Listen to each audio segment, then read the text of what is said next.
joining us on the first of what we hope to be many men's shed webinars. We're calling them Toolbox Talks. This is a bit of an experiment. We hope to alleviate some of the lockdown blues for those of you who are still in lockdown.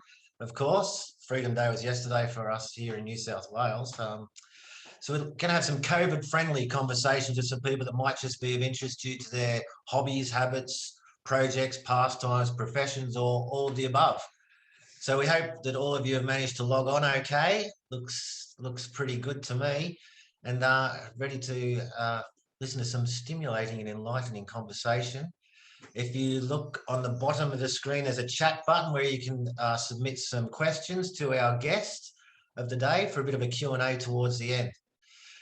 All right, well, today I'm very happy, our first guest, I'm very happy to be speaking to bush poet, laureate, larrikin, however you'd like to define that term, and good friend of the men's sheds, Mr. Murray Hartin.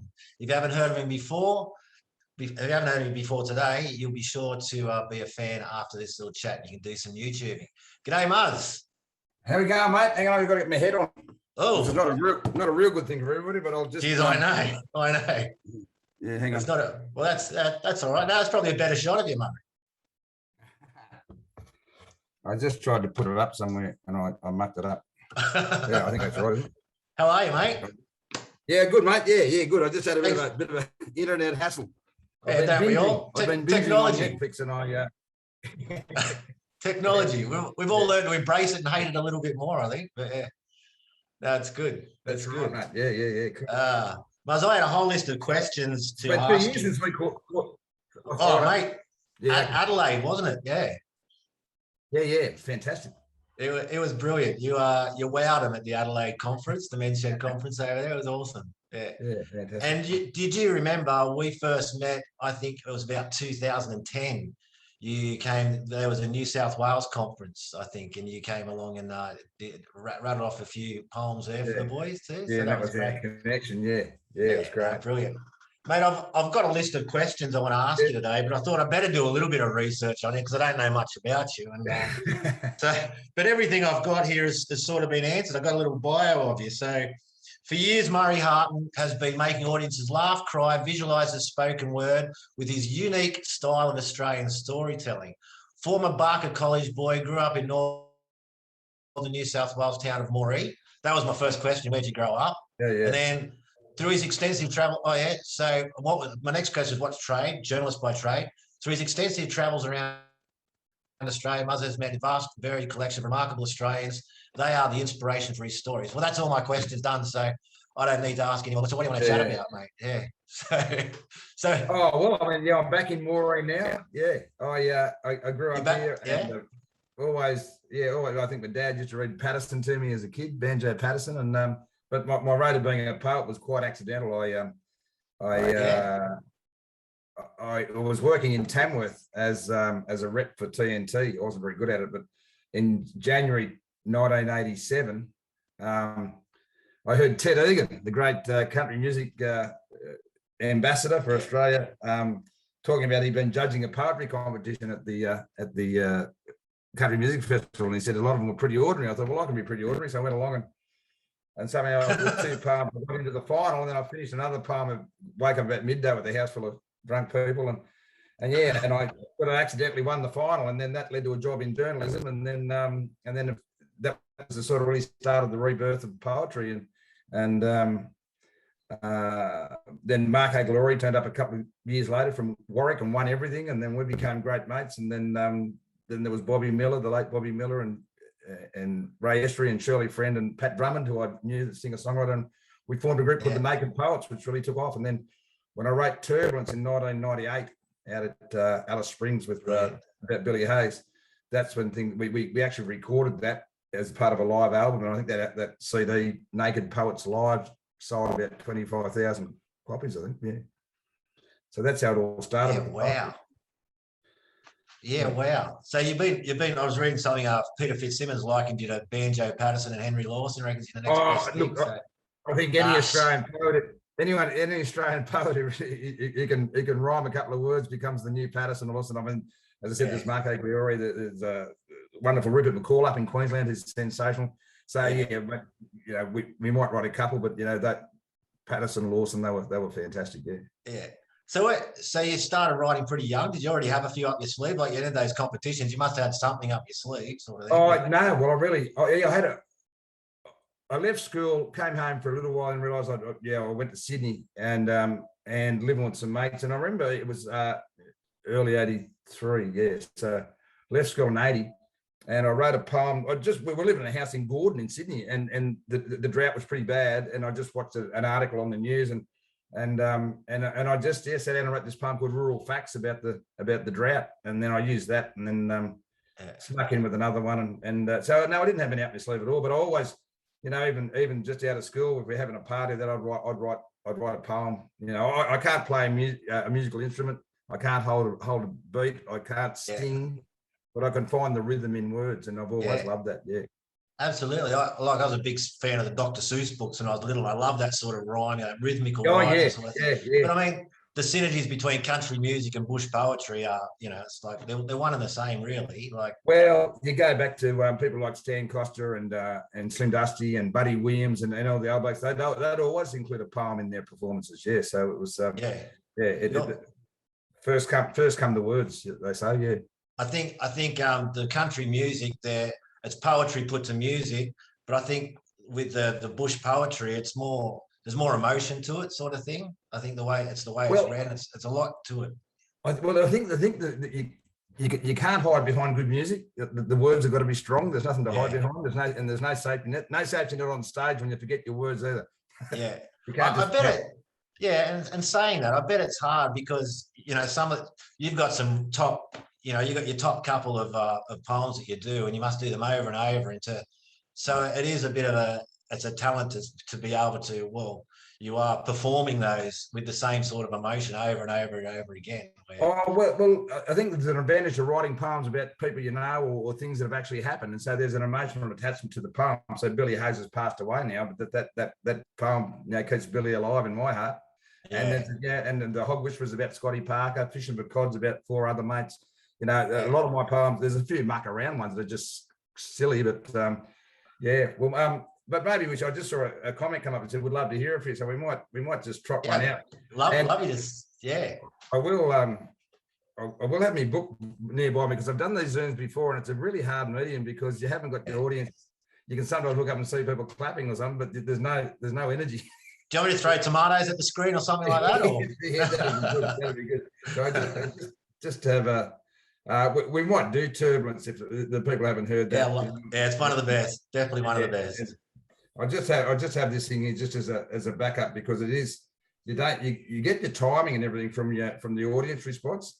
And we've actually got one of the books. We've purchased one of the books we're going to give away to one of the people that submits questions today. We're doing a bit of a Q&A at the end there. So okay. Yeah. So I'll go back to one of the ones that I wrote back in about 1990, which was again it's about mates. It's called Fishing for Cod. Got 4 great mates. Kelly Kirkness is now the editor of the New Zealand Herald over in Auckland, but he's an Aussie. And bloody Mick Smith, he's just retired, and Quentin Bailey and Peter Resch are still in Tamworth, and we've all been fishing together, and we've done some things. But you know, fishing stories. They're not lies. It's called poetic license in my game. So they go, and it was this big. And I educate city people about country life. So they talk about deep sea fishing and beach fishing. There's nothing like river fishing, you know. Yeah. You know, a couple of hours digging worms and catching yabbies for bait. Yeah. A few hours in the bottle shop. A couple of hours or 3 days driving to a secret destination only you and 473 other people know about. Set your lines. You know, and you've got a Springer metal rod, and the first ones will have a bell on it, you know, so you don't sit by your lines, you go and guard your rescue. There's always some mongrel who brings a 6-pack of light and drinks Crownies all weekend, you know. Oh, yeah, exactly. I know them. Yeah, but hear the bell ring, that they go down and check it out. So here it is. Killer Quentin and Bloody Mick went fishing out west for cod. They took Reshi along as their spiritual guide. He was known as the Jam Tin God. The trek had been planned for 6 long months, and all was now in order. They were ready to go to the great beyond just north of the Queensland border. With 1,000 yabbies, 600 carp, and a mile or more of worms, They had the bait to lure the fish and meet them on equal terms. For the cod that come from the great beyond, near the never go dry lagoon, are the hardest cod in the world to catch. They don't waltz to the fisherman's tune. Well, the four-wheel drive was sardine packed, the trailer stack 10-foot high, with boats and tackle and food and grog. The boys weren't going to go dry. They got to the river, the crack of dawn, and eerie mist on the water. The jam-tin god stood up and proclaimed, "Bringeth the lamb to the slaughter." They set their lines, they made their camp, then Killer opened a beer. He drank a toast to a healthy catch and said, "Tell the cod we're here." Well, a tinkering bell was the first alert that the fish were on the bite, but the line had hit the water, springer and all, and vanished out of sight. 10 more went as the frenzy began. There was little the boys could do. There was just no chance of grabbing the lines with their hands to be cut in two. The rot went on for 3 long days. The party was spent to a man. I accept, of course, for the jam-tin god, who had one final plan. So they hooked the carcass of a fly blowing ewe to the anchor from one of the boats. The sheep had been dead for a good 2 weeks and stank like 1,000 goats. They secured the lot with a length of chain to an old rusty plough by a tree. So the jam-tin got up. The cod breaks out, he's far too good for me. Well, they whistled their way to their sleeping bags for the jovial fisherman's choir. Then Quentin sang some Al Jolson songs by the flickering light of the fire. They drifted off to the land of Nod, but soon awoke in fright as the murderous sound of a fish-drawn plough came thundering through the night. The plough was headed straight for the camp. The chain was glowing red. Gum trees snapped like matchsticks, and the boys thought they were dead. But bloody Mickey cracked the whip and said, "Quick, get in the truck. We can catch this sucker with half a chance and, give it an ounce of luck." So they followed the plough for an hour or so till the fish had finished its run. Then they tied the chain to the four-wheel drive and the battle had begun. Killer jumped in the driver's seat and with a look of satisfaction said, "The bloody cod's as good as caught. Get ready for some action." Well, the engine roared, the tyres spun, the boys were pushing hard. The sun came up and the sun went down and they'd gone for just a yard. But they inched ahead, the cod was beat, the boys loud a cheer as this Moby Dick of the inland sea, he started to appear. With a mouth as big as a block of flats was nothing he couldn't swallow. He was 40 foot from lip to gill with plenty more to follow. Now Killer was clocking up over the time. The tyres were all but bald, while the others watched as the fish came out and the river began to fall. And all across the countryside, the rivers were running dry, from Mungandong and Shepherd and the fake raft from the Wye.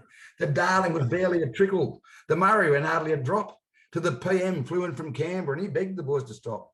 See, drought had hit the country bad and they'd finally found the cause. So the boys cut loose that super cod to national applause. The river levels rose again, the tragedy averted. The fishing party headed home a trifle disconcerted. Now they'll tell you they've captured some big cod since, but the biggest without a doubt was the monster they caught, but had to release to save the land from drought. There we go. Brilliant. Mate, are they as fun to write as they are to listen to? Like, do you sort of get a buzz? Look, my productivity hasn't been great over the last X amount of years, but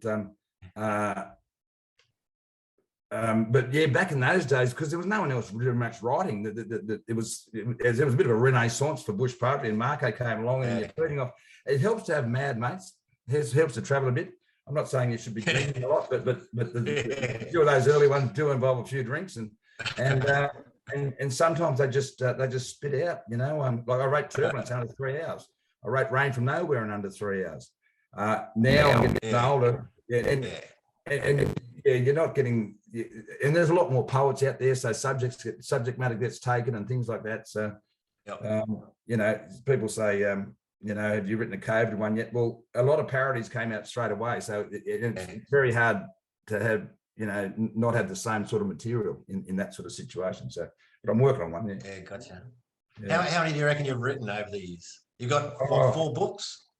Oh yeah, but my books are always a progression. Like that, I'd start off with a tiny little one, and then I took the best of it into the next one, and then I had 3 or 4 books, and then I finally got a publisher, so I had to sort of redo them again, and we just got out. This will come up back to front, I suppose, but this is the new book that me and my mate got out called Camp Oven Cooking: The Complete Aussie Guide. Larrikins on the Loose, and that's a camp oven cookbook, and that's done through Wilkinson Publishing, and it's fantastic. My mate's a Walkley winning photojournalist. He's won big awards for photos, and he started a competition with his son and during COVID last year, and to post things online, Camp Oven Cooking. Then mates joined in, and now there's 12,500 of them. And he rang me one day and said, "Buzz, you've got to write us a poem, get to Canada, we're going to get on the drink over there, cook a camp oven."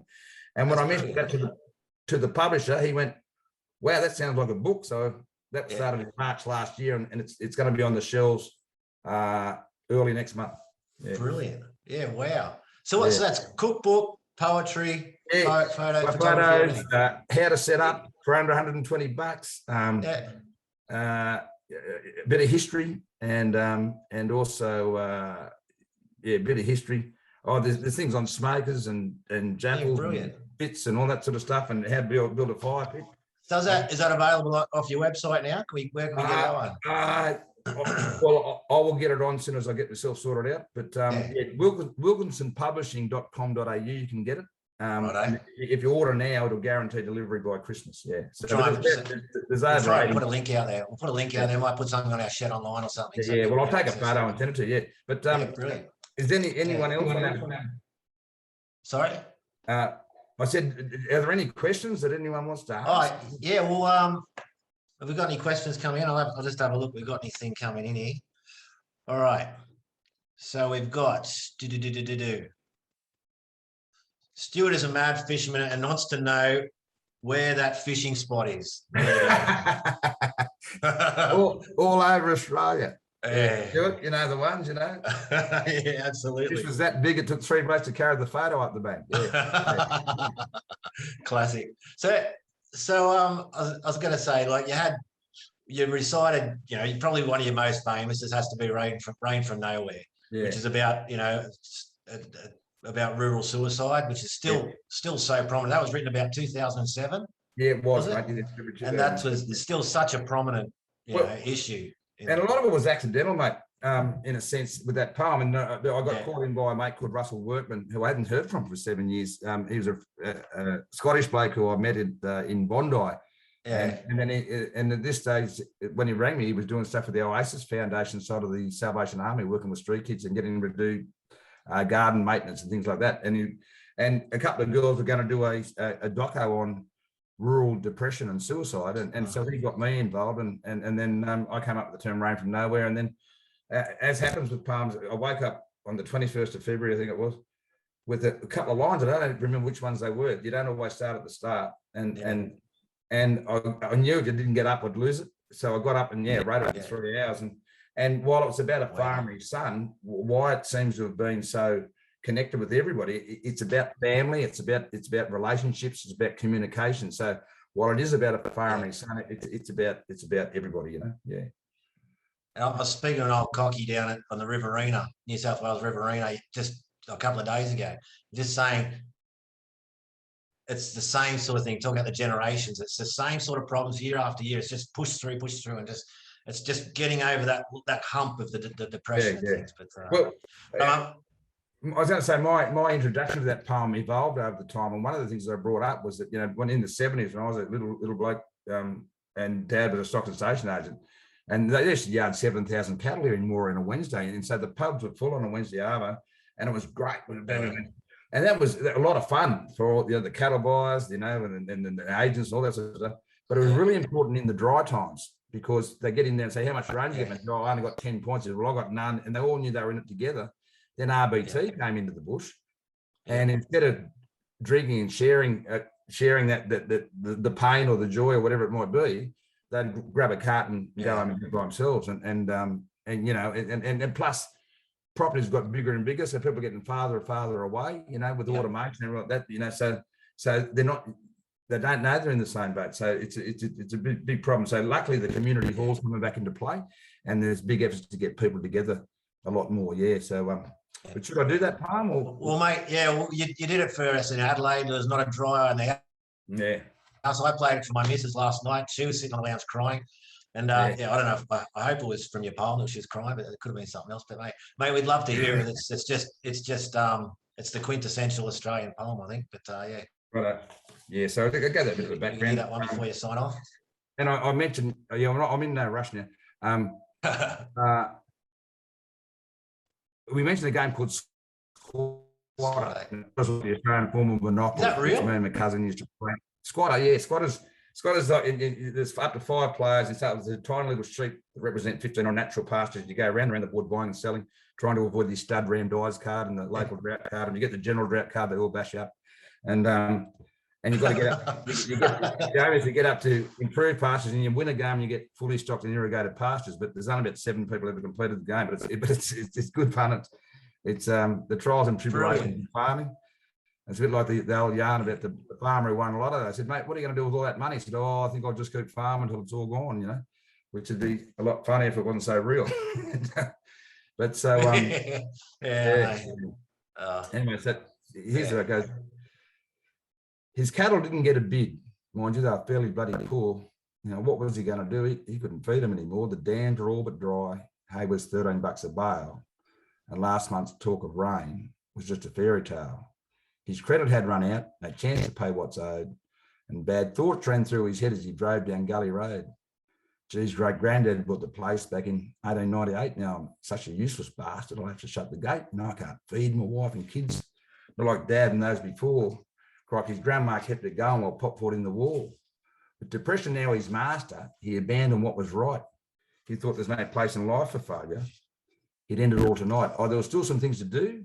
He'd have to shoot the cattle first. Of all the jobs he'd ever done, you know, that'd be the worst. And he'd shower, watch the news, they'd all sit down for tea, read his kids a bedtime story and watch some more TV.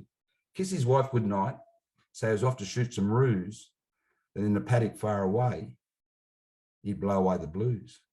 But he drove in the gate and stopped, as he always had, to check the roadside mailbox. And he found a letter from his dad. Now, his dad was not a writer. Mum did all the cards and mail, but he knew the writing from the notebooks that he kept from cattle sales. He sensed the nature of its contents. He felt the moisture in his eyes. You know, just the fact his dad had written was enough to make him cry. Son, I know it's bloody tough. It's a cruel and twisted game, this life upon the land when you're screaming out for rain. There's no candle in the darkness, not a single speck of light. But mate, don't let the demon get you. You have to do what's right. I don't know what's in your head, but push the nasty thoughts away. So you'll always have your family at the back end of the day. You have to talk to someone, and yeah, mate, I know I really did, but you've got to think about Fiona and think about the kids. So I'm worried about you, son. You've been phoned for quite a while. And I know the road you're on, mate, because, geez, I've walked every bloody mile. The date, December 7, back in 1983.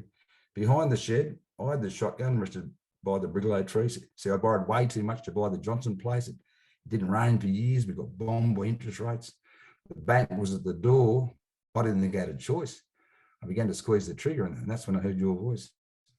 You said, where are you, Daddy? It's time to play our game. You know, I've got squatter all set up, and we might get general rain. It really was that close, and you're the one that stopped me, son. And you're the one that taught me there's no answer in a gun. Just remember, people love you. Good mates won't let you down. Look, you might have to swallow pride and take that job in town just till things come good. You've always got a choice. And when you get this letter, ring me, mate, because, geez, I'd love to hear your voice. Well, he cried and laughed and shook his head, and he put the truck in gear. He shut his eyes and hugged his dad in a vision that was clear. He dropped the cattle at the yards and put the truck away. He filled the troughs the best he could and fed his last 10 bales of hay. Then he strode towards the homestead, shoulders back, head held high. Oh, he still knew the road was tough, but now there was a purpose in his eye. He called his wife and children and lived through all his pain. Hugs said more than words. He'd come back to them again. Then they spoke of silver linings and how good times always follow bad. Then he walked towards the phone and he picked it up and he rang his dad.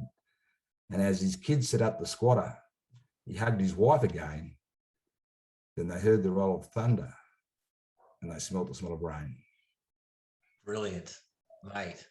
That is just the quintessential, and it's still so relevant, that poem, every word of it.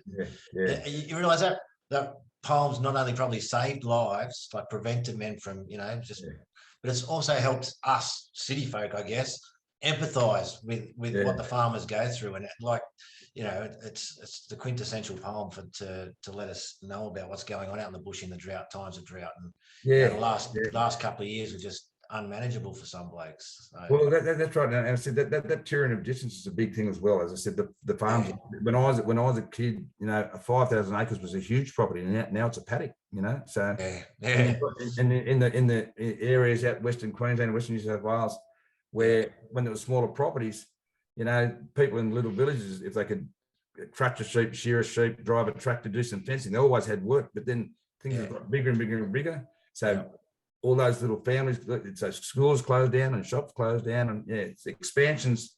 It might have gone too far. Yeah, possibly.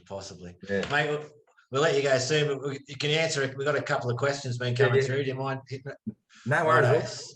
How do you name a poem? How do I name one? Yeah, or does it name Oh, itself? you write them first, and then you go through and just pick out what hits you. There's a line there that'll grab you. Yeah. So Yeah, right. with turbulence, it was just turbulence. Yeah, that's a gem. I have put I put my Bluetooth head earmuffs on when I mow the lawn on the weekend, and I just put you on YouTube and I just listen to your poems over and over. The one about Jack too. Oh, What's Big that Jack. one? Big Jack, brilliant. Yeah, Love that one. Yeah, that's a sort of a compilation about a few people I know. Yeah. Question from Len: how long did it take to write Fishing for Cod? Yeah, how long does it take to write one? Well, that was way back in like I won that competition in '87. I think I wrote that about 1990, and that was 1990. So how old was I? 27. And that was written on the back of coasters. I'd finished work at the Leader, and you go across the road to the Imperial on a Friday night, and then down to this sounds like I'm an alcoholic. It probably was. Then down to the Tudor. I haven't had a drink with you, and you do happen to have a bar named after you too, mate. I realise. Right, yeah. The Royal Hotel Mora, yes. Yeah. So it just because they're my mates, and you love putting your mates in pubs, and so it came up on the back of coasters, and I got home at I was staying with Killer and Bloody Mick actually in Tamworth, and I got home about 3 o'clock and found a bit more rum, and then finished it at 5 o'clock in the morning. So that was a bit unusual. Wow. But it was just a fun. It's just a fun poem to write, And so there's all those bull dust stories about fishing, but when you put your mates into it, and that's one of the things of poetry. If you're using your mates, you don't have to create a character, and so you can what they're going to say, or how they would say it, Brilliant. From Stuart Campbell: do you find much material from around Aussie grey nomads, drinking circles found in every van park? Well, I haven't had too much to do. I mean, I've performed at different functions where they've been there, but I don't know. No, I haven't written anything about the grey nomads as yet. I've been stuck behind a few. I think there's a couple of them. A small percentage give the rest of them a bad name as well. So, All right, one more. So, do you have any new stuff on the drawing board? I suppose there's been a bit of a drought in the entertainment business lately. So, in the Camp Oven cookbook, that's the publisher rang up and said, "You're writing a new poem." I said, "Well, I've got to write this poem, and it's actually a cracker. It's one of the best ones I've written." And I had, because of COVID and everything, I did about 4.5 weeks, 5 weeks of driving a tractor, towing a chaser bin for my nephew. I learned how to bog a tractor, how to chase an auger, how to smash a windscreen. Brilliant. Wow, he must have loved having your help. Yeah, it wasn't all my fault, but so I've got one sort of half written, or it's well started anyway, about COVID and how desperate. And that's the thing. It's absolutely desperate trying to get workers. So what happened when COVID hit last year? The government kept sending back the overseas, like particularly the Irish blokes and the overseas workers. And they had to go back to renew their visas, but they kept sending them back, but they weren't able to bring any back in. So back in again. There's going to be a huge harvest this year.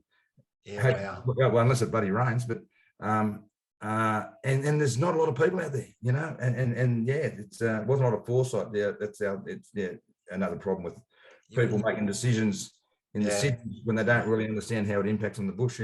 But anyway. I don't know. You wouldn't be a farmer for quids, but these guys, they're heroes, mate. Unbelievable. Well, and that's how I want to get another job, because it's not a job; it's a way of life, and that's the thing. It's not, and in that poem, Rain from Nowhere, my introduction, I also mentioned how people, that the farmers don't want to say and show any signs of weakness or anything. So when this young farmer's failing, he's not really aware how tough his dad did it, because he never let on. How come they could all do it and I can't? Well, the thing is, they all struggle, because we live in a desert continent, so there is going to be drought. So yeah. Well, that's what I love about that poem too, Rain from Nowhere, because it explains that, yeah, your father went through it and his father went through it. You know, it is okay. Like, you're not the only one, but the male stoicism, the Australian male stoicism can be his worst enemy sometimes. Yeah, we better let you go then, Muzz. Well, thanks, Marty.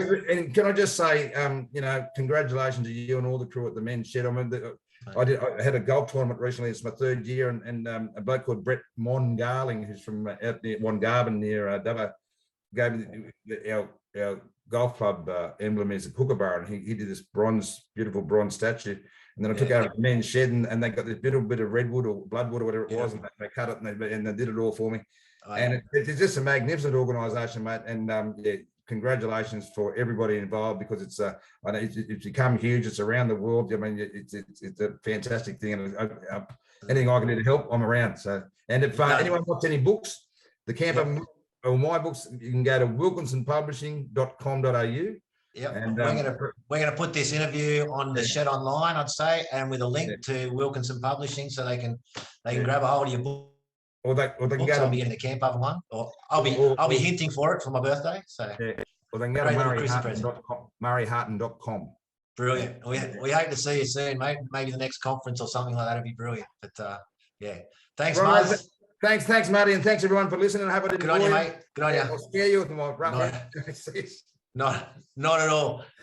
So thanks everyone for joining. I hope you enjoyed that, everyone.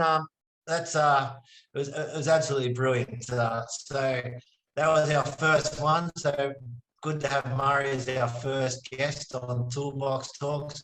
Next week, my colleague Stuart Torrance will be hosting another Toolbox Talk. Will he be joined by New South Wales Police Crime, Security and Scams. You'll find a registration link on Facebook or in your inbox from tomorrow. So once again, thanks everyone for coming along. Thank you, Murray. Absolutely brilliant, mate. And we'll see you all soon. Thanks, guys. Bye.